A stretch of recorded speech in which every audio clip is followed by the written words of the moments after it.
எல்லாம் வல்ல சிவபெரும்பொருளின் திருவருளும் குருவருளும் உள்ளென்று உணர்த்த வேண்டி இந்த சிவஞான வேள்வியை எழில் ஞான பூசையை தொடங்குகிறேன். மணிவாசகர் வரலாறு. மணிவாசக பெருமான் திருவாசகமும் திருக்கோவையாரும் நமக்கு தந்த மணிவாசக பெருமானுடைய வரலாறு பலவாறு திரித்து கூறுகிறார்கள். ஏதாவது இங்கே ஒரு குழப்பத்தை ஏற்படுத்த வேண்டும் என்று மணிவாசகர் திருமணம் செய்து கொண்டாராமே, அவருக்கு பிள்ளை, இப்படியெல்லாம் ஒரு பதிவுகள்.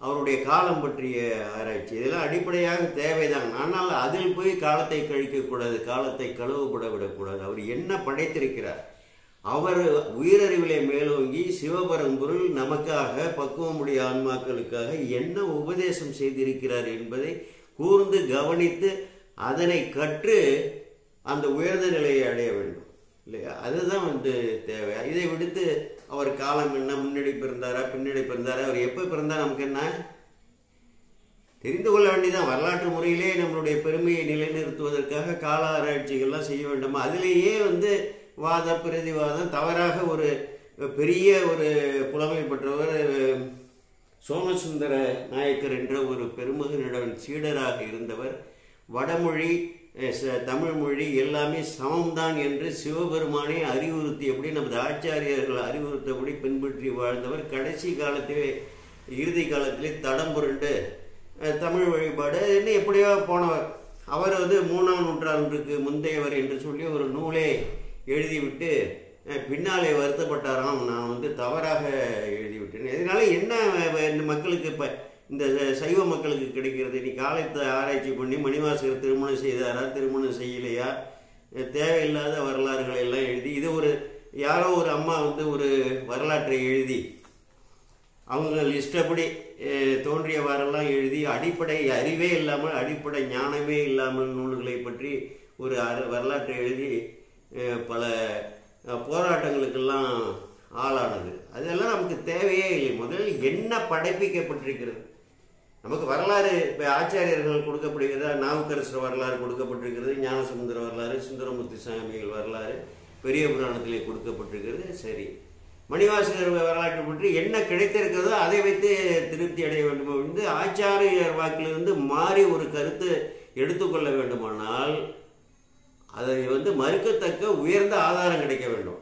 அதுவரை என்ன ஆச்சாரியர்கள் வாக்கு சொல்லப்பட்டிருக்கிறதோ அதை தான் கருத்தில் கொள்ள வேண்டும் என்பதை அன்பர்கள் முதலில் மனத்தில் இருத்த வேண்டும். இப்பொழுது பரஞ்சோதி முனிவர் காலாசிய மானியம் என்ற வடமொழி நூலிலிருந்து பெயர்த்து பாடல்களாக எழுதி அங்கே பெருமான் நிகழ்த்திய 64 திருவிளையாடல்களையும் நமக்கு பாடல்களாக படைத்திருக்கிறாரே, அவருடைய வரலாற்றினை உரைநடையாக உள்ள ஒரு பகுதியை நான் இப்பொழுது விளக்கி சொல்கிறேன். பட்டுசாமி ஓதுவார் என்ற ஒரு பெருமகனார் திருப்பனந்தாள் ஆதிநகர்த்தர் 20வது ஆதிநகர்த்தர் அவர்கள் இந்த உலகுக்கு இது பாடலாக மட்டுமே இருந்தால் இது போய் சேராது, மக்களுக்கெல்லாம் எளிய பிரிவு மக்களுக்கெல்லாம் போய் சேராது, எல்லோருக்கும் சேர வேண்டும் என்று ஒரு கருணை உள்ளத்தோடு அவரை கொண்டு ஒரு உரைநடை வகுக்க செய்து அதை வெளியிட்டு தொடர்ந்து 21வது அதிபராக இருக்கக்கூடிய எஜமான் சுவாமிகள் என்று நம்மால் அழைக்கப்படக்கூடிய அவர்களும் தொடர்ந்து அதை பதிப்பித்து வருகிறார்கள். அந்த உரைநடையை நான் இப்பொழுது படித்து பிறழாத மூலத்திலிருந்து பிறழாத ஒரு அற்புதமான உரைநடையை வகுத்திருக்கிறார். அதை படித்து அதில் எங்கெங்கே சிறு விளக்கங்கள் சொல்ல வேண்டுமோ அதை மட்டும் நான் சொல்லி இப்பொழுது தொடக்க வரலாறு, இளமை கால வரலாறு, மணிவாசகருடைய வரலாறு என்ன சொல்லப்பட்டிருக்கிறது என்று சொல்லி அதை மட்டும் நான் பார்ப்போம். வாத ஊரடிகளுக்கு உபதேசித்த படலம் என்ற தலைப்பிட்டிருக்கிறார். இதை ஒருவனை பற்றிய வறுமையினையும் அவனால் பிறர்க்கு ஆகும் பயனையும் ஆராய்ந்து வழங்குபவர் போல வயல் குளம் ஏரி முதலிய நீர்நிலைகளை நிரம்பச் செய்து அதனால் அறத்தினை பெருக்கி உலகினை சூழ்ந்துள்ள பெருங்கடல் ஒருவருக்கேனும் பயன்படாத ஒவ்வொரு நீரை உடையது என கருதி அதில் பாய்ந்து அறியாத நீரை உடைய வையையாற்றின் கரையினில் திருவாதவூர் என்னும் ஒரு திருப்பதி உள்ளது. வையையாற்றோட பெருமையை என்ன சொல்றாரு, அதுக்கு ஒரு ஓமையை சொல்றாரு. எப்படிப்பட்ட ஓமையினை, என்ன தமிழோட சுவை என்று எல்லாம் சுவைத்து பார்க்க வேண்டும். ஒருவனை பற்றிய வறுமையால் வந்து வறுமைக்கு ஆட்பட்டிருக்கிறான், அவனால் பிறருக்கு ஆகும் பயனையும் அவனால் வேற அவனுக்காவது பயன் கிடைக்குமா என்று ஆராய்ந்து யார் வந்து வழங்குகிறார்களோ அந்த கொடையாளியை போல வயல், குளம், ஏரி முதலிய நீர்நிலைகளை எல்லாம் நிரம்பச் செய்து அதனால் அறத்தினை பெருக்கி உலகினை சூழ்ந்துள்ள பெருங்கடல் ஒருவருக்கு, இந்த சூழ்ந்திருக்கக்கூடிய கடல் இருக்கு இல்லையா, கடலால் சூழப்பட்ட உலகம் இல்லையா, அந்த கடல் வந்து உப்பு நீர் என்பதால் அந்த நீர் வந்து யாருக்கும் பயனில்லை, அந்த நீரை மட்டும்தான் எடுத்துக்கணும். கடல் எவ்வளவோ செல்வங்களை எல்லாம் அளிக்கிறது, அதுவே இங்கே நீரை மட்டும்தான் என்ன ஓமை எந்த கருத்தை விளக்க கொடுக்கப்பட்டிருக்கிறதோ அதைத்தான் நம்ம எடுத்துக்கொள்ள வேண்டும். ஒருவருக்கேனும் பயன்படாத உவர் நீரை உடையது, உப்பு நீரை உடையது என்று கருதி அதில் பாய்ந்தறியாத நீரினை உடைய வைகையாராம். வைகை நீர் வந்து கடல்ல போய் கலக்காதான். அதுக்கு என்ன காரணம்னா அது உப்பு நீர் வைத்திருக்கிறது, மக்களால் வந்து இதை குடிக்க முடியுமா, அதிலிருந்து உப்பு கிடைக்குமே என்று அங்கே போகக்கூடாது. இங்கே ஓமை சொல்லப்பட்ட எதற்காக அங்கே வந்து ஓமிக்கப்படுகிறதோ அந்த கருத்தை மட்டும்தான் எடுத்துக்கொள்ள வேண்டும், குடிக்க பயன்படாது என்பதை சொல்கிறார். அதனால வையை என்ன நினைக்கிறாருன்னா அங்கே போய் நம்ம சேர வேண்டாம், பொருணி நதி நாம் வைகை நதி அங்கே வந்து நான் போய் சேர மாட்டேன் என்று சொல்லி நின்று விடுகிறேன். ஆமாம், அந்த ஆற்றோட கரையினில் திருவாதவூர் என்னும் ஒரு திருப்பதி உள்ளது. மதுரைக்கு வடகிழக்கே சுமார் 12 மைல் என்கிறார்கள். 12 மைல்னா கிட்டத்தட்ட ஒரு 20 கிலோமீட்டர், 19 முதல் 20 கிலோமீட்டர் மதுரைக்கு வடகிழக்கே உள்ளது என்று இந்த ஊரோட இருப்பிடத்தை அறியாதவர்கள் அதை அறிந்து கொள்வதற்காக சொல்கிறேன். ஆமாம், இன்னும் ஒரு திருப்பதி உள்ளது. உடலினின்றும் நீங்காத உயிர் போல, இதெல்லாம் நன்றாக புரிந்து கொள்ள வேண்டும். உடலினின்று நீங்காத உயிர் போல அந்த நகரம் முழுவதும் திருவிழாக்கள் நீங்கா. எப்போ பார்த்தாலும் 12 மாதங்களும், அதாவது நாள் விழா, வார விழா, பருவ விழா, மாத விழா, ஆண்டு விழா என்று விழாரா வீழி மிழலையான் என வினைகெடுமே பார் ஞானசமுத்திரம். விழாரா வீழி மிழலையான் என வினைகெடுமே என்று சொல்லி விழாராத சிறப்புகளை உடையது இந்த வீழ்மொழி என்று சொன்னாலே வந்து உன்னோட விரை ஏற்றுப்படும்னா, இந்த இறை தொடர்பு, இறை ஆலயங்கள் தொடர்பு, விழாக்கள் தொடர்புலாம் எப்படி சிறப்பித்திருக்கப்பட்டிருக்கிறது என்பது பார்க்கணும். எளிமையாக எடுத்துக்கொண்டு போகக்கூடாது. ஆமாம், வீடுகள் அனைத்திலும் விருந்துகள் நீங்கா. விழாக்கள் நடக்கும்போது எல்லா இல்லத்திலையும் விருந்துகள், வரக்கூடியவர்கள், உற்றார்கள், உறவினர்கள், அயலார்கள், அதிதி, அது போலலாம் இருக்கு இல்லையா, விருந்துகள் நீங்கா. அங்கு மகிழ்ச்சியை ஊட்டும் பிள்ளைகள் நீங்கா. பாடசாலைக்குள் எங்கும் வேதங்களின் ஒளிகள் ஒழியா. வேத ஒளி எப்பொழுதுமே, இதுதான் முக்கியம், அந்த வேதாகம ஒளி அங்கே ஒலித்து கொண்டிருக்க வேண்டும். நம்மை பொறுத்தவரையிலும் வேதாகம ஒளியோட திருமுறை ஒளிகளும் எங்காவது ஒரு இல்லத்தில் எவராவது பாடிக்கொண்டிருந்தால் அந்த ஊர் மிகவும் சிறப்பாக இருக்கும். நான் கூட பலரை வந்து சொல்லுவேன், ஒரு சிவாச்சாரியார், ஒரு 300 வீடு, 500 வீடு, 120 வீடு இருக்குங்களா, ஒரு சிவாச்சாரியார் இல்லை குடும்பத்தை உங்களால் காப்பாற்ற முடியாதா? ஒருவன் வந்து அந்த பவித்திரமாக, அந்த புனிதமாக வந்து ஒரு வாழ்க்கையை நடத்தி கொண்டு அந்த இறைவனுடைய நமச்சிவாய மந்திரத்தை ருத்ர மந்திரம் என்று சொல்வார்கள், அதை சொல்பவன் இருந்தாலே உங்கள் ஊருக்கு எந்த தீங்கும் பஞ்சபூதங்களால் வராது என்றெல்லாம் எடுத்து சொல்வேன் திருப்பணி சம்பந்தமாக வருபவர்களுக்கு. அதே போல் பார்த்தீங்கன்னா இந்த பாடசாலைகள் எங்கும் வேதங்களின் ஒலிகள் ஒழியா. நாடக சாலைகள் எங்கும் மத்தள ஒலிகள் ஓய. எப்பொழுதுமே நாடக சாலைகளில் நாடகம்லாம் என்னன்னா அறக்கருத்துக்களை நீதி நூல்களில், வேதத்தை அடிப்படையாக கொண்ட நீதி நூல்களில் தள்ளத்தக்கன இவை, கொல்லத்தக்கன இவை என்று சொல்லி எப்படி அறத்தையும் மரத்தையும் வேறுபடுத்தி காட்டி மக்களுக்கு செயலாக்க வடிவமாக போதிக்கக்கூடிய அப்படிப்பட்ட நாடகங்கள் தான் இருந்தது. வந்து பொழுதை கொலை செய்யக்கூடிய, இப்பொழுது தொலைக்காட்சியிலெல்லாம் வந்து வருகிற தொடர்கள், இதை போல வந்து பொழுதை கொல்லக்கூடிய தொடர்களில் ஒரு ஞான கருத்து, நல்லதை இயற்றுவோம், தர்மம் செய்வோம், நன்றாக வாழ்வோம், அவனுக்கு தீங்கு ஒட்டாது, தீங்கு செய்பவனுக்கு அழிவே நேரும், இறுதியிலே அழிவே நேரும், அந்த துன்பங்களை அனுபவிக்க நேரும் என்று இப்படி, அதாவது ஆங்கிலத்தில் மாரல் வேல்யூஸ் என்பார்கள், அறக்கருத்துக்கள், மதிப்புமிக்க அறக்கருத்துக்களை இந்த உயிரறிவிலே பதிக்க செய்யக்கூடிய நாடகங்கள் தான் நடத்தப்படும். சாலைகள் எங்கும் மத்தளங்களின் ஒளி ஓயா. சோலைகள் அனைத்திலும் மேகங்கள் நீங்கா. எப்பொழுதுமே ஆனபுகழ் வேதியர்கள் ஆகுதியின் மீது புகை பொழுகி அழகா வானமுறு சோலை மிசை மாசுபட மூசும் மயிலாடுதுறையம்மா. இந்த ஆகுதி போய் அங்கே வந்து அந்த சோலையில் உச்சியில் போய், இந்த காவிரி கரையில இருக்கிற மயிலாடுதுறை அவ்வளவு உயர மரங்கள்லாம் இருக்குது. தென்னை மரம்லாம் பார்த்தீங்கன்னா ஒரு 150 அடி பார்க்கறதுக்கு அப்படி தோணும். இவ்வளோ உயரம் இருக்குது, இதில் எப்படி தேங்காய் பறிப்பாங்க அப்படின்லாம் நாங்கள் வந்து நினைப்போம். அவ்வளவு அப்படி வளமான ஒரு இந்த ஆகுதியோட புகையெல்லாம் அங்கே போய் மாசுபட சொன்னால் மேகங்களாக போய் படியும் என்று அதை சொல்கிறாரு. சோலைகள் அனைத்திலும் மேகங்கள் நீங்க, வயல்கள் எல்லாவற்றிலும் உழவு தொழில்கள், எல்லா வளங்களும் நீர்வளம் நிலவளம் இருக்கும்போது மதுரையில் வையை ஊட்டி வளர்க்குறான்னா திருவாத தன்மை. இப்பொழுதுதான் நமது திருவாத ஊரர் அறிமுகப்படுத்துகிறார். இது வந்து இந்த வரலாறு தான் நம்ம வந்து எடுத்துக்கொள்ள வேண்டும். அவர்கள் வந்து மனத்தில் தோன்றியபடி எழுதக்கூடிய வரலாறுகளை எல்லாம் எடுத்துக்கொள்ளக்கூடாது.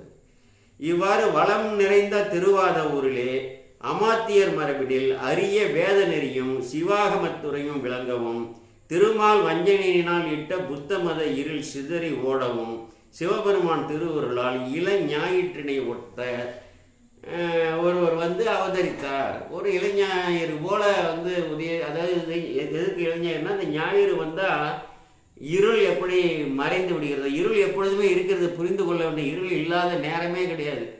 ஒளி வந்தால் இருள் நம்ம கண்ணுக்கு புலப்படாது. திடீரென்று மின் இணைப்பு வந்து நிறுத்தப்பட்டு விட்டால் ஒளி எங்கிருந்து வருகிறது? வேற எங்கேயோ வெளியில் இருந்தால் வருகிறது. அந்த ஞாயிறாகிய அந்த சூரியன் எழ எழ என்ன ஆகும்? இந்த இருள் முற்றிலுமாக ஒழியுங்கிறது. இந்த அக இருள், புற இருள் எப்படி ஒழிகிறதோ அது போல நெஞ்சத்திலே இருக்கக்கூடிய உயிரறிவை மறைக்கக்கூடிய ஆணவம் என்கிற அக இருளை நீக்கக்கூடிய அந்த திருவாசகத்தை நமக்கு கொடுப்பதற்காக வந்து ஒருத்தர் அவதரித்தார். அதை வந்து பின்னால் சொல்லுவார், இப்ப சொல்லாம சொல்றார். என்ன சொல்றாரு? இவ்வாறு வளம் நிறைந்த திருவாத ஊரிலே அமாத்தியர் மரபினிலே ஒரு அந்தனர் குலத்தில் வந்து பிறக்கிறார். எங்களுக்கு ஆரியமும் வேண்டாம், அந்தனரும் வேண்டாம், ஆனால் அவர்கள் எழுதிய நூல்கள் மட்டும் வேணும்னு ஒருத்தன் அலையிறான். நீ விட்டுடு. அந்தனருக்கு எதிராக, ஒரு குலத்திற்கு எதிராக அந்த குலத்தை ஒழித்து விட்டு வாழ வேண்டும் என்று நினைக்கிறதோட ஒரு இடி செயல் உண்டு. அவர் எந்த குலமாக இருக்கட்டும், எந்த மதமாக இருக்கட்டும், எந்த பிரிவினராக இருக்கட்டும், ஒரு குலத்தையே முற்றிலுமாக ஒழித்து விட்டு அந்த இடத்தை நாம் பிடித்து கொண்டு வாழ வேண்டும் என்று நினைப்பவனோட ஒரு இழிந்த தன்மை இருக்கிறதா? மனித தன்மையாது. இதை வந்து நினைத்து பார்க்க வேண்டும், சிந்தித்து பார்க்க வேண்டும். கொண்டாடுவதெல்லாம் அந்த அந்தணர்கள் வழியாக அவர்கள் உயிரறிவில் மேலோங்கி நின்று இறைவன் நமக்கு படைத்திருக்கிறார். நான் நாவுக்கரசரோட தேவாரத்தை மட்டும் படிக்கிறேன், எனக்கு மற்றதெல்லாம் வேண்டாம் அப்படின்னு சொல்லிட்டு நீ ஒதுங்கி அவரெல்லாம் விட்டுடு. ஞானசம்பந்தர்கிட்ட வராத, சுந்தரமூர்த்தி சாமிகிட்ட வராத, எங்கள் மணிவாசகர்கிட்ட வராத. முடியுமா? தில்லைவாழ் அந்தனர்தம் அடியாருக்கு அடியேன்னு எடுத்தோடனே படிக்கிறது, அந்தனர்களை எழுச்சி பேசுறது, தில்லைவாழ் அந்தனர்களை எழுச்சி பேசி என்னையா சைவத்தை வந்து நீங்கள் பின்பற்றுறீங்க? சிந்தித்து பாருங்க, எவ்வளோ பெரிய பாவத்திற்கு ஆளாகிறீங்க. உங்களோட வழிபடாமல் இருக்காம பாருங்க. அது இன்னைக்கு எங்கள் சிதம்பரம் கோயிலில் வந்து பூஜை நடக்குதா நடக்கலையா, அங்கே என்ன இருக்குது, யார் ஆடுறாரு, எதை பற்றியும் தெரியாமல் ஒருத்தன் இருக்கான் பாருங்க. அவன் வந்து எவ்வளவோ மேல், அவன் எந்த பாவத்துக்கும் ஆளாவதில்லை. இதெல்லாம் வந்து நம்ம சிந்தித்து பார்த்து மிகவும் அடக்கமாக இருக்க வேண்டும். நிறைய கற்றுக்கொள்ள வேண்டும். கற்றுக்கொள்வதற்குள் கருத்துக்களை எல்லாம் வெளியிடக்கூடாது. நிறைய கற்றுக்கொள்ள வேண்டும், பல கோணங்களிலையும் கற்றுக்கொள்ள வேண்டும். நாம் சார்ந்திருப்பவர் நல்லவரா என்பதெல்லாம் சிந்தித்து பார்க்க வேண்டும். தவறான வழிகாட்டுதல் உங்கள் வாழ்க்கை வந்து தவறான நபர் வழியாக போய்விட்டால் அது வந்து சீரழிந்து விடும். இதெல்லாம் நல்லா சிந்தித்து பார்த்து அன்பர்கள் வந்து தவறான இடங்களில் இருப்பவர்கள் தயவு செய்து ஆச்சாரியர்கள் வழிவாங்க, ஏன் வழியில் வர வேண்டாம். ஆச்சாரியார்கள் வழியாக பெருமான் என்ன உணர்த்தி இருக்கிறாரோ அதன் வழியிலே மக்கள் வந்து பயில வேண்டும். இப்பொழுது என்ன செய்கிறாரு? இவ்வாறு வளம் நிறைந்த திருவாத ஊரில் அமாத்தியர் மரபினில் அரிய வேத நெறியும் சிவாகமத்துறையும் விளங்கவும், திருமால் வஞ்சனையினால் இட்ட புத்த மத இருள் சிதறி ஓடவும். அந்த புத்த மதத்தை வந்து எல்லா சமயத்தையும் உருவாக்குவார். கடவுள் ஒருவர் தானே. அப்புறம் அந்த பெயர் உள்ள சமயம், இந்த பெயர் உள்ள சமயம், இந்த பெயர் உள்ள சமயம், இந்த பெயர் உள்ள சமயம், இந்த நெறிகள், இந்த கோட்பாடுகள் எல்லாத்தையும் உருவாக்குவது யாரு? அந்த ஒரே இறைவன். எல்லா உயிர்களுக்கும் ஒரே தலைவன் அல்லவா அவரு? இந்த மூ உலகத்திற்கும் ஒரே தலைவாங்கிறது மாதிரி உலகத்தில் வாழக்கூடிய அனைத்து உயிர்களுக்கும், அனைத்து இன உயிர்களுக்கும் ஏக தலைவன். அவர் உருவாக்காமல் எப்படி அந்த சமயங்கள் எந்தெந்த உயிர்களுக்கு எப்படி, எந்தெந்த உயிர்களை எப்படியெல்லாம் பக்குவப்படுத்த வேண்டுமோ அவ்வளவு நெறிகளை எல்லாம் வந்து இறைவன் வந்து கொடுக்கிறார். இங்கே பாருங்க, வேத நெறியிலே வரும்பொழுது எவ்வளவு கோட்பாடுகளில் வந்து பிரிவு, எவ்வளவு சமய பிரிவுகள், கோட்பாடுகள்லாம் பிரிவு, வாதங்கள், பிரதிவாதங்கள் மனிதனை சிந்திக்க வைக்கிறார். நீ அப்படியே கொடுத்து இதுதான் என்று சொல்லி முடிச்சா இவன் சிந்திக்கவே மாட்டான். ஒரு மரம் மாறிக்க மக்கள் வந்து சிந்திக்க வேண்டும். பல துறைகளெல்லாம் போய் கடைசியாக இறுதியாக பக்குவப்பட்டு உயர் சைவ நெறி தான் வந்து உயர்ந்த நெறி என்ற ஒரு தெளிவுக்கு வந்து இறைவனை நோக்கி செலுத்தத்தக்க இந்த நெறியிலே வந்து வீழ வேண்டும் என்று அப்படி இறைவன் திருவுளம் பற்றிருக்கிறார். அப்படிதான் வந்து என்ன பண்றார், திருமணால் வஞ்சனையினால் இட்டவை, வஞ்சனையினால்லாம் இடலை, சிவபெருமானால் செலுத்தப்பட இட்ட புத்தமத இருள் சிதறி ஓடவும் சிவபெருமான் திருவருளால் இள ஞாயிற்றினை ஒட்ட ஒருவர் வந்து அவதரித்தார். அவருக்கு திருவாதவூரர் என்ற பிள்ளை திருநாமம் இட்டனர். அவர் வேத முறைப்படி கர்ணதேவன் முதலிய மற்ற சடங்குகள் எல்லாம் நிறைய பெற்று எல்லா குழந்தைகளுக்கு என்னென்ன ஐம்படை சாத்துதல் வரை வந்து அந்த குலத்தில் என்னென்ன வளர வளர ஒவ்வொரு நாளும் ஒவ்வொரு வாரமும் ஒவ்வொரு பருவமும் ஒவ்வொரு மாதமும் ஆண்டு நிறைவிலும் என்னென்ன சடங்குகள் எல்லாம் செய்து வளர்ப்பார்கள் அப்படி வளர்க்கப்படுகிறார் என்று எடுத்துக்கொள்வோம். கர்ணதேவன் முதலிய மற்ற சடங்குகள் எல்லாம் நிறைய பெற்று இளம்பரை வளர்வது போல வளர்ச்சி அடைந்தார். பிறை எப்படி நாளுக்கு நாள் வந்து வளர்ச்சி அடைகிறதோ அப்படி புற வளர்ச்சி, அக வளர்ச்சி. வேதம் முதலான 64 கலைகளையும் 16 வயதளவில் கற்றுணர்ந்தார். முன்னை தவத்தின் பயனாக முன்னை தவத்தின் நீட்சியாக உடல் தான் மாறுகிறத ஒழிஞ்சு ஒரு பிறவில ஒரு மேல் ஒருவன் பெற்ற கல்வி ஒருவருக்கு எழுமையும் ஏமாப்புரைத்துங்கிறார். இந்த பிறவில நான் எந்த அளவுக்கு எந்த கல்வியாக இருக்கட்டும் எந்த அளவுக்கு நான் கற்று இருக்கிறேனோ எனக்கு அடுத்த பிறவி மனித பிறவி கொடுக்கப்பட்டால் அதிலிருந்து அது தொடரும். நான் 9ஆம் வகுப்பு வெற்றி பெற்றால் நான் 10ஆம் வகுப்பு தானே தேரணும். இவர் முன்னதாகவே ஆய்வு பட்டமெல்லாம் படித்து தேறி ஞான நிலையில் வந்து யோகத்தில் ஞான நிலையில் இருந்தவர். அவரை வந்து என்ன பண்ணுவார், எல்லாமே ஈஸியாக கொளுத்தப்படும். அதாவது படிக்க படிக்க படிக்க தானாகவே அவர்களுக்கு வந்து அந்த அறியாமை நீங்கி இந்த உடலை எடுத்ததால் ஏற்பட்ட ஒரு அறியாமை ஒரு இருள் இலேசாக படரக்கூடியது அது அப்படியே நீங்கி முன்ன பிறவியில் அவர்கள் எழுதிய அந்த நிலை இருக்க பாருங்க அது வந்து வெளிப்படும். அப்படி வந்து வெளிப்பட்டு விடுகிறது. வேதம் முதலான 64 கலைகளையும் 16 வயது அளவில் கற்றுணர்ந்தார். இத்திருவாதவருடைய கல்வி திறமை முதலியவற்றை அறிந்தவர் போய் சொல்ற. அப்படிதான் மன்னர்கள் எப்படிப்பட்ட கல்விகளில் தெரிந்தவனா ஒற்றர்களை வைத்து எங்கே இருக்கிறான்னு சொல்லி எப்படி குலச்சேரியார் எங்கே இருந்தாரு எங்கே பிறந்தாரு அவரை கொண்டு வந்து அந்த கூன்பாண்டியன் முதலமைச்சராக வச்சிருக்காங்கன்னா கல்விகள்லாம் சிறந்தவர் தேர்ந்தவர்னு. அதுபோல சேக்கிழார் பெருமான் திருநின்ற ஒரு சென்னைக்கிட்ட அவரை கொண்டு வந்து சோழன் இங்கே வச்சிருக்காருன்னா அமைச்சராக வச்சிருந்தாருன்னா அப்படி வந்து கேள்விகளில் சிறந்தவர்களை நுட்பமான மதி உடையவர்களாக தேர்ந்து அப்படி அமைச்சர்களை வந்து அமைத்துக் கொள்வார்கள் மன்னர்கள். அதுபோல அந்த திருவாதவூருடைய கல்வி திறமை முதலியவற்றை அறிந்தவர் போய் சொல்ல யாரிடம் அரிமத்த பாண்டியன் அப்பொழுது ஆட்சி செய்கிறான் அவன்கிட்ட சொல்ல அரிமத்த பாண்டியன் அதனை கேட்டு அவரை தன்பால் வரவழைத்து அவர் உள்ளம் மணிவாசகர் அந்த திருவாதூரர் உள்ளம் மகிழுமாறு பல பரிசுகளை எல்லாம் அளித்து சிறப்பு செய்து அமைச்சர் பதவியினையும் அளித்தான். திருவாதூரர் படைக்கல பயிற்சி முதலியன உணர்த்தும் நூல்களையும் இங்கே வந்து என்ன ஒரு அமைச்சராக வந்தால் தளபதிக்கெல்லாம் என்ன பொறுப்பு என்பது அவன் எப்படி செயல்படுகிறான் இதையெல்லாம் வந்து அனுபவபூர்வமாக தெரிந்து கொள்ள வேண்டும்ல. அதனால திருவாதூரர் படைக்கல பயிற்சி முதலியன உணர்த்தும் நூல்களையும் மனுசாஸ்திர முதலிய நீதிகளையும் ஐயம் திரும்ப நீங்க முற்ற கற்று உணர்ந்தார். அதனால் மற்றைய மந்திரிமார் எல்லாரினும் சிறந்த முதல் மந்திரியானார். தானாகவே இவர் கல்வியிலும் மதிநுட்பத்திலையும் சிறந்தவர் என்பதால் தானாகவே அவர் உயர்ந்த நிலையை அந்த முதல் மந்திரியாக தலைமை அமைச்சராக அரசன் நேரடியாக அழைத்து ஆலோசனை கேட்கக்கூடிய அப்படிப்பட்ட ஒரு அமைச்சராக உயர்ந்துடுறாரு.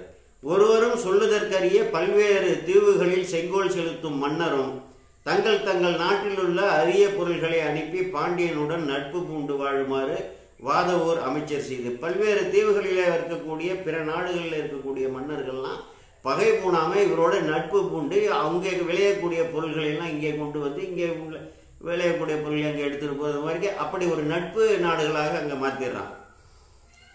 ஆமாம், பல்வேறு தீவுகளில் செங்கோல் செலுத்தும் மன்னரும் தங்கள் நாட்டில் உள்ள அரிய பொருள்களை அனுப்பி பாண்டியனுடன் நட்பு கொண்டு வாழுமாறு வாதவூர் அமைச்சர் செய்து அரிமர்த்தன பாண்டியனுக்கு கண்களாகவும் கவசமாகவும் விளங்கி உலகம் முழுவதையும் தன் கிளையினை போல கருதி வெண்கொற்ற கொடை நிழலில் உலகத்தை காத்து முறை செய்திருந்தார். மன்னரை வந்து கண்போல வந்து காத்து கவசமாக நின்று அந்த அரசாட்சியை, பாண்டிய நாட்டோட அரசாட்சியை இவரே செலுத்துகிறார். மன்னனுக்கு 1008 பணிகள் எல்லாம் இருக்கும் இல்லையா. இவர் சுந்தரநாதர் என்ற ஆதிசைவருக்கு புதல்வராக அவதரித்தவர் என்ற ஒரு நூல் கூறுதான். வாத ஊரரை திருநந்தி தேவர் அவதாரம் என கைலாசமானியம் என்ற ஒரு நூல் கூறுகிறது. குடமுழ நந்தீசனை வாசகனாக கொண்டார் என்று அப்பர் பெருமான் வாக்கியை சொல்கிறார்கள். அவையெல்லாம் ஏற்புடையதில்லை. நாம் முன்னதாகவே அவைகளெல்லாம் மறுத்திருக்கிறோம் தக்க ஆதாரங்கள் கொண்டு. பிற புராணங்கள் வாத ஊரரை கணநாதர் எனவும், உத்தரகோச மங்கை புராணம் 1000 முனிவரில் ஒருவர் எனவும் கூறுகின்றன. பலவாறாக அவருடைய வரலாறு தெளிவாக கிடைக்கவில்லை என்று இந்த குறிப்பில் இங்கே எழுதியிருக்கிறார்கள். திருவாத ஊரரின் தந்தை சம்புபாதா சிறுதர் எனவும், தாயார் சிவ ஞானவதியார் எனவும் திருப்பெருந்துறை புராணத்திலே அங்கே குறிப்பிடப்பட்டிருக்கின்றன என்று இப்படி பலவாறாக இவர் வந்து கூறப்படுகிறார். இவனுக்கு இங்கு வந்து தென்னவன் பிரமராயன் என்ற பட்டம் அளித்தான மன்னன் அந்த ஒரு குறிப்பும் இருக்கு. இந்த கவசம் என்று சொல்லும் கண்போல் காப்பவன் என்று சொல்வதற்கு ஒரு கருத்தை இங்கே ஆசிரியர் இங்கே பட்டுசாமி ஓதுவார் அவர்கள் குறித்திருக்கார். அமைச்சர் அரசனிடத்து தீய ஒழுக்கம் காணில் இடித்துரைத்து நன்னறியில் செலுத்துதலால் கண்ணும், இடிப்பார இல்லா ஏமராமனன் கெடுப்பார் இல்லானும் கெடும் என்று ஒரு குரல் இருக்கிறதுல அந்த கருத்தை சொல்றாரு. செலுத்துதலால் கண்ணும், நல்ல நெறியில் அவன் தீய நெறிக்கு போகாம நல்ல நெறியில் செலுத்துவதால் கண்ணும், தெய்வத்தால் வரும் இடையூறுகளை சாந்தியாலும், மக்களால் வரும் இடையூறுகளை சாமம் முதலிய உபாயங்களாலும் போக்குதலால் கவசமும் போன்றவர். தெய்வங்களாலேயோ மக்களாலேயோ எந்த தீங்கும் அரசனுக்கு நேராமல் கவசம் போல் காக்கிறார் என்ற ஒரு கருத்தை இங்கே சொல்லியிருக்கிறார். இங்கனம் வாத ஊரர் அரசியல் நடாத்தி வாழும் நாளிலே அவருக்கு என்னன்னா அந்த முன்னை பிறவிலே இருக்கக்கூடிய அந்த ஞானம் முகிழ்க்கக்கூடிய ஒரு சூழல். ஒரு காலகட்டத்திற்கு மேலே பலருக்கு வாழ்வியலில் செலுத்தி ஒரு காலத்திற்கு பிறகு நீ இதற்காகத்தான் பிறந்திருக்கிறாய், நீ யார் என்று உணர்த்து இறைவனே ஆட்கொண்டு தன்னுடைய பணிகளை செய்ய விடுவார். இதெல்லாம் நீங்கள் சிந்தித்து பார்த்தால் தெரியும். அப்படி ஒரு நிலையில இவருக்கு இந்த இறைவனை நோக்கிய ஒரு வேட்கை இவரை அறியாமலே உள்ளத்தில் எழுகிறது. இங்கனம் வாத ஊரர் அரசியல் நடாத்தி வாழும் நாளிலே இது உண்மை பொருள், இது பொய்மை பொருள் என்று உள்ளபடி பகுத்தறியும் உணர்ச்சி அவர் உள்ளத்திலே தோன்றியது. நிலையில்லாதன எவை நிலையினானது எது என்று சொல்லி ஒரு பகுத்தறிந்து எல்லாத்தையும் புறந்தள்ளிட்டு இறைவன் ஒருவனே, சிவன் ஒருவனே, ஏக கடவுள், வேதத்திலே நமசிவாயச சிவதராயச என்று யஜுர்வேதத்திலே நடுவிலே கருபோல் காக்கப்பட்டிருக்கிற அந்த பெருமான் தான் இறைவன். அவரை அடைவது தான் இந்த உயிரோட இலக்கு என்பதை அவர் ஆராய்ச்சி செஞ்சு சிந்தித்து உணர ஆரம்பிக்கிறார். இம்மை மறுமை இன்பங்களில் வெறுப்பு கொண்டு மன தூய்மை உடையவராய் வீட்டடையும் நெறியிலேயே ஆராய்வாராயினார். இம்மை மறுமையினர்னா இந்த உலகத்திலேயே அனுபவிக்கக்கூடிய, இந்த உடலை கொண்டு இந்த உயிர் அனுபவிக்கக்கூடிய அனைத்து வித போகங்கள், என்னென்ன போகங்கள், ஆட்சி அதிகாரம், தற்பெருமை எல்லாமே இருக்குல்ல, இவைகள் இந்த பிறவியை விட்டு உடலை உகுத்து செல்ல பிறகு நான் இவ்வளவு காலம் இறைவா உன்னை சோமசுந்தர கடவுளே வழிபட்டிருக்கிறேனே, எனக்கு ஒரு காலகட்டம் ஒரு திருமால் பதவி வேண்டும், இல்லைன்னா பிரம்மா பதவி வேணும், எனக்கு இந்திர பதவி வேணும், நான் இன்னும் நிறைய அனுபவிக்கணும்னு இந்த இடிந்த நிலையில்லாத துன்பமும் இன்பமும் கலந்து தரக்கூடிய தேவருலக வாழ்வு மட்டும் இன்பமான வாழ்வு இல்லை, அந்த பதங்களையும் விரும்ப மாட்டார். இறைவா உன்னோடே நான் முழுவதுமாக இந்த புற உலகை விட்டு இந்த ஆணவம் சக்தியற்று போய் நான் என்னோட தூய்மையான என்னோட தன்மையோடு உன்னோடு சேர்ந்து உனது பேரின்பத்தை எப்பொழுதும் துய்த்து கொண்டே இருக்க வேண்டும் இறைவா என்று சொல்லி தான் வேண்டுவார்கள். தான் சாயுஜ்ய நிலைகிறார். அதைத்தான் விழைகிறார் நமது மாணிக்க வாசகர். பௌத்தம் முதலிய புறச்சமய நெறிகளும் புறப்புறச்சமயம் என்று நாம் இங்கே வகுத்திருக்கிறோம். வேதத்தை ஒப்புக்கொள்ளாது பௌத்தம். பௌத்தம் முதலாகிய புறச்சமய நெறிகளும் வேதங்களை தழுவிய அகச்சமய நெறிகளும் மனத்தின் மாசினை போக்கி இறைவன் திருவுருளை தெளிவுறுத்த மாட்டார். வேதங்களையே ஒப்புக்கொள்ளக்கூடிய நெறிகள்லேயே தெளிவில்லாமல் உள்ள நெறிகள்லாம் இருக்குது. இப்போ பார்த்தீங்கன்னா நமக்கு அத்வைதத்துக்கு ஒரு பிறந்த பொருள் விசிஷ்டாத்வைதன் ஒருத்தர் சொல்கிறாரு, அகம் பிரம்மாஸ்மின்னு ஒருத்தர் அந்த மகா வாக்கியத்துக்கு ஒரு பிறந்த பொருளை தத்துவமசிக்கு சொல்கிறாங்க. மதுவர் வந்து துவைதம்னு ஒரு நெறியை சொல்கிறாரு. அப்புறம் சாங்கியா, யோகா, மீமாம்சா, நியாயா என்று 6 தரிசனங்கள்லாம், வைசேஷிகா இப்படியெல்லாம் யோகா என்று 6 தரிசனங்கள்லாம் இருக்கின்றன. அதுக்கப்புறம் அகப்புற சமயத்திலேயே நிறைய இருக்கின்றன. வேதங்களை ஒப்புக்கொள்வார்கள் வந்து ஆகமத்தை ஒப்புக்கொள்ளாதவர்கள்லாம் இருக்காங்க. அப்புறம் அகச்சமயம் என்று 6 சமயம் இருக்கிறது. இதில் வந்து வேதத்தையும் ஆகமத்தையும் ஒப்புக்கொள்வார்கள். இந்த சில கோட்பாடுகளில் இந்த முத்தி பேர் அடைவது தொடர்பாக சில கோட்பாடுகளில் வேறுபாடு, இப்படி பல நெறிகள்.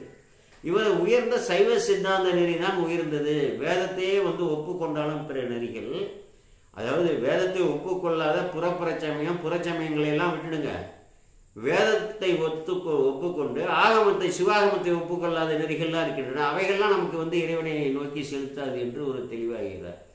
சிவாகமங்களையும் வேதத்தையும் ஒப்புக்கொள்ளக்கூடிய அதிலேயே அகச்சமயங்கள்லேயே மிகவும் தெளிந்த சுத்தாத்வைதம் தான் வந்து உயர்ந்த நெறி என்பதை அங்கே உணர்கிறார் என்று இங்கே சொல்கிறார். உங்களுக்கு நிறைய தத்துவமெல்லாம் படிக்கிறீங்க, அங்கே பெருமக்கள்லாம் விளக்குவார்கள். அதெல்லாம் பௌத்தம் முதலிய புறச்சமய நெறிகளும் வேதங்களை தழுவிய அகச்சமய நெறிகளும் மனத்தின் மாசினை போக்கி ஆணவ ஈரலை போக்கி இறைவன் திருவுருளை தெளிவுறுத்த மாட்டார். அதனால் சடமாகிய ஆணவ பிணிப்பு நீங்காது.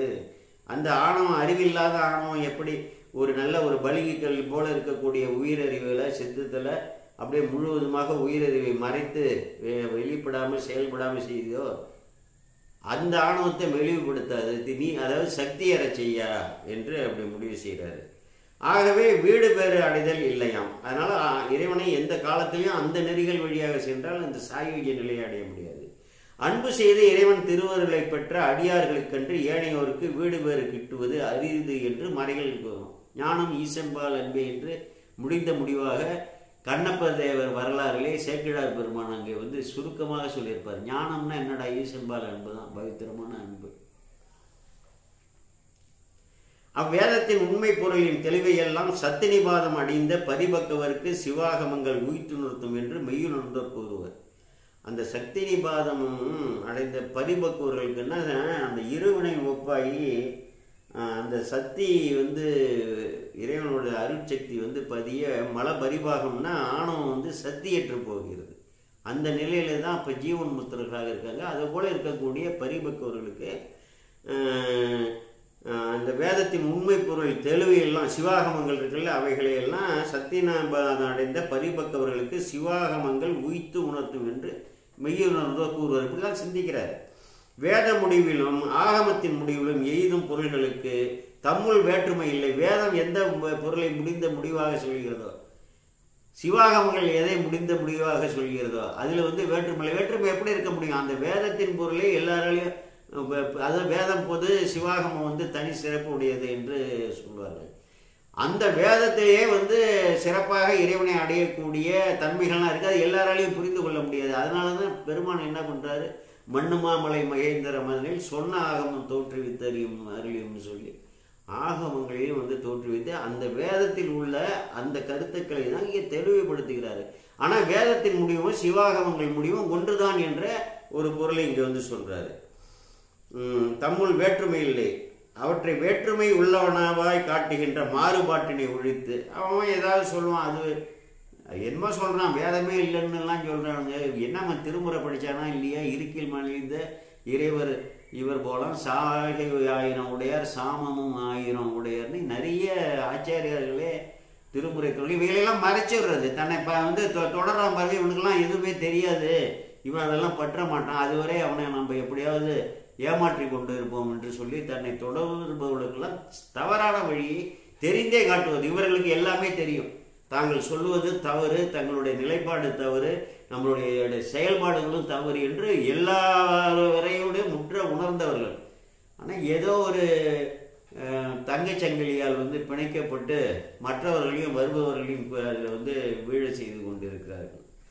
அதான் அந்த வேற்றுமை உள்ளனவாய் காட்டுகின்ற மாறுபாட்டினை ஒழித்து. எந்த அற்புதமாக 300, அதாவது சாலாசிய மான்மியம் எப்போ எழுதப்பட்டதோ தெரியாது, அப்பொழுதே இதை போல மக்கள்லாம் வருவார்கள், சிவ வேடம் தரித்து சைவத்திற்கு எதிரான செயல்பாடுகள் எல்லாம் செய்வார்கள் என்று.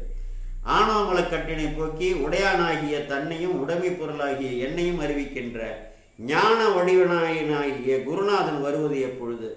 ஐம்புல வேடரின் அயர்ந்தனை வளர்ந்து என தம் முதல் குருவுமாய் தவத்தினில் உணர்த்த விட்டு உலகத்தெல்லாம் விட்டு அந்நியமின்மையின் அறங்களில் சொல்ல வேண்டி இந்த உயிர் போய் இறைவன் குரு வடிவாக நீ ஐம்புல வேடருங்க அந்த 5 புலங்கள் மெய்வாய் கண்மூக்கு செவி என்று 5 புல வேடர்கள் உன்னை உலகையில் தள்ளுறாரா, நீ அதில் அயர்ந்து கிடக்கிற, நீ ராஜாவோட புள்ள அப்படின்ட்டு சொல்லி ராஜா எப்படி காட்டில் கிடக்கிற பயிலுக்கு தன்னுடைய மகனுக்கு உணர்த்தினான்னா அவன் தம் முதல் உணர்த்த விட்டு எல்லாத்தையும் விட்டு அந்த காட்டு ராஜா காட்டு ராணி அங்கே உற்றார் உறவினர்கள் தம்பி உறவினர்கள் எல்லாமே பொய், இவர்கள் யாருமே நமக்கு தொடர்பு இல்லைன்னு விட்டு எப்படி இந்த உயிரை அங்கே அரசனை பட்டுமோ அப்படி இந்த உயிர் அவர்களையெல்லாம் விட்டு இறைவனை போய் பட்டும் அந்த குருநாதனாக ஆட்கொள்ளக்கூடிய இறைவனை பட்டுன்னு 8ஆம் சூத்திரத்தில் அதை சொல்லியிருப்பாங்க. இதில் நுண்மையாக உங்கள் ஆசிரியர்கள்ட்ட அதுக்கு மேலே அந்நியமின்மையின் இறைவன் தன்னிடமிருந்து வேறுமில்லை, நானும் ஒரு சித்து பொருள், இறைவனும் ஒரு சித்து பொருள், இறைவன் ஒரு பேரின்ப பொருள், அவர் பேரின்ப பொருள், அவருக்கு என்னிடம் அனுபவிக்கத்தக்க இன்பம் எதுவும் என்னால் அவருக்கு இல்லை, நான் அவரை பற்றி அணைந்த எப்பொழுதுமே அந்த பேரின்பத்தை துய்த்து கொண்டிருக்க வேண்டும் என்று சொல்லி நமக்கு தந்தை முறையாக வேண்டிய ஒரு இறைவன், நம்ம சித்து பொருளாகிய இறைவனை அடையணும், நம்ம அசத்து பொருளாகிய இந்த உடலையும் இந்த நிலையில்லாத இந்த அறிவில்லாத ஜட பொருளாகிய உலகத்தையுமே பெரிது என்று எண்ணிக்கொண்டிருக்கிறோன்னு ஒரு ஞானம் அவனுக்கு அங்கே விடும் என்று அந்த பாடலில் சொல்கிறார். அந்த கருத்தை தான் இங்கே சொல்கிறார். அப்படிப்பட்ட குருநாதன் எப்படி எனக்கு என்னை எப்பொழுது ஆட்கொள்வார் என்று நினைக்கிறார். குற்றமற்ற பேரன்பிற்கு எளிதே வந்தருளும் கருணையினை உடைய ஞானாசிரியனின் அருளால் அன்றி, அப்படிப்பட்ட ஒரு குருநாதர் ஞானாசிரியனோட அருள் அன்றி இக்கொடிய பாசமாகிய கடலை நூற்கேள்வியால் கடக்க எண்ணுதல், கடலினை மரக்கலத்தினால் அன்றி கையினால் நீந்தி கடக்க கருதுதலை ஒக்கும் என்று சிந்திக்கிறார். இது என்னன்னா ஒரு குருநாதர், ஒரு தூய்மையான குருநாதர் ஆட்கொண்டாதான் எளிதாக இறைவனை அடைய முடியும். இல்லைன்னா வெறும் நூல்கள் இப்போ படிக்கிறோம் இல்லையா, இந்த நூல்கள் வழியாக இறைவனை எய்து விடலாம்னா கடலை கையால் கடக்கிறது போல ஆகும்னா, நம்ம இந்த நூல்களை எல்லாம் படித்து ஓரளவு அதில் நாட்டத்தை ஏற்படுத்தி இறைவன் மேலே மேலும் மேலும் நாட்டத்தை ஏற்படுத்தி ஒரு தக்க பக்குவ நிலைக்கு செலுத்துவது இந்த நூல்களை. இந்த நூல்களையே ஞானாசிரியர்கள் வழியாக இறைவன் தான் கொடுத்திருக்கிறார். அதையும் நம்ம சிந்தித்து பார்க்க வேண்டும். ஓரறிவும் இல்லாமல் எப்படி ஆட்கொள்வார்? அப்படி சொல்றார். ஒரு குருநாதர் என்பது வேணும்னா அப்போ குரு என்ன பண்ணுவார்? நம்ம நமது பக்குவ நிலையை நோக்கி குருநாதர் தானாக இறைவனே வருவார். ஒரு மனித உருவத்தில் அந்த மனித உருவத்தில் உள்ள குருநாதரோட உயிரறிவில் மேலோங்கி இறைவனே நம்ம ஆட்கொள்வார். அவர் வந்தால் தான் எளிதாக நம்ம அந்த உயர்ந்த நிலையை அடையலாம் அப்படின்னு சொல்லி சத்தி நிபாதங்கிறதுக்கு சத்தின்னா சிவசக்தி, அருள் நிபாதம்னா பதியுது இறைவனோட சக்தி இந்த உயிரறிவில் பதிஞ்சோன்னா இந்த ஆணவமெல்லாம் அற்று போயிடும். அதுதான் சொல்றாங்க. இறைவனிடம் பேரன்பு கொள்ளுதல் தொடர்ந்து. பிறகு திருவாதூரர் வீடு பெற்றினை அடைய வேண்டும் என்ற பேராசிரியர். இதுவரையில அமைச்சராக இருந்தார், எல்லா செயல்பாடு செய்தார், உலகியெல்லாம் பொய் என்ற ஒரு எண்ணம் வருது. இறைவனை அடைய வேண்டும் என்ற எண்ணம் இங்கே மேலோங்கிறது ஒரு திருப்பு முனை, இவருடைய வாழ்க்கையிலே ஒரு திருப்பு முனை. பிறகு திருவாதூரர் வீடு பெற்றினை அடைய வேண்டும் என்ற பேராசை நிலை. இறைவனை அடைங்கிறது இன்னும் மேலும் மேலும் ஆசை பேராசை ஏற்பட்டு போயிடுது.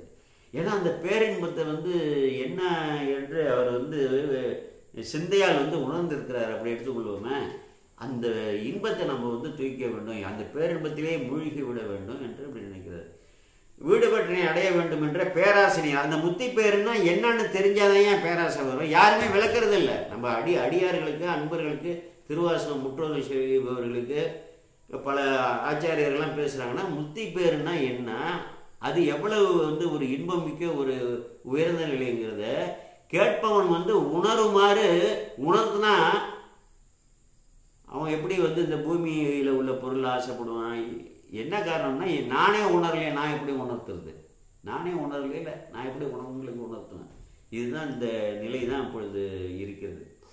பிறகு திருவாதூரர் வீடு பெற்றினை அடைய வேண்டும் என்னும் பேராசியினால் கட்டுண்டு வேதாகமாதி சாஸ்திரங்களில் வல்ல பெரியோர்களிடத்து தம்மிடத்து வருந்தோறும், பெரியோர்கள்லாம் தம்மிடத்து ஏதோ ஒரு காரியமாக அந்த ஆச்சாரியர்கள்லாம் வருவார்கள் இல்லையா, பல நூல்கள் கற்றவர்கள் புலவர்கள் சித்தாந்திகள்லாம் வரும்போது அவங்களோட கருத்து பரிமாற்றம்லாம் செய்து பல செய்திகளை நுண்ணிய செய்திகளை எல்லாம் தெரிந்து கொள்ளுதல், அப்படிப்பட்ட ஒரு நிலை அவருக்கு வருது. வருந்தோறும் தாம் அவற்றை உணர்ந்தாரிடம் சென்று அவர்களோடு கலந்து அளவலாவி மெய்ப்பொருளை ஆராய்ந்தார். அவர்களோட வந்து வாத பிரதிவாதம் இல்லை, அவர்கள் கருத்தை கேட்கறது, மாறுபட்ட கருத்தை சொல்றது, அவர்கள் அதற்கு பிறகு இன்னும் விளக்கம் சொன்னால் அவற்றையும் வந்து புரிந்து கொள்வது, இப்படியாக மெய்ப்பொருளை ஆராய்ந்தார்.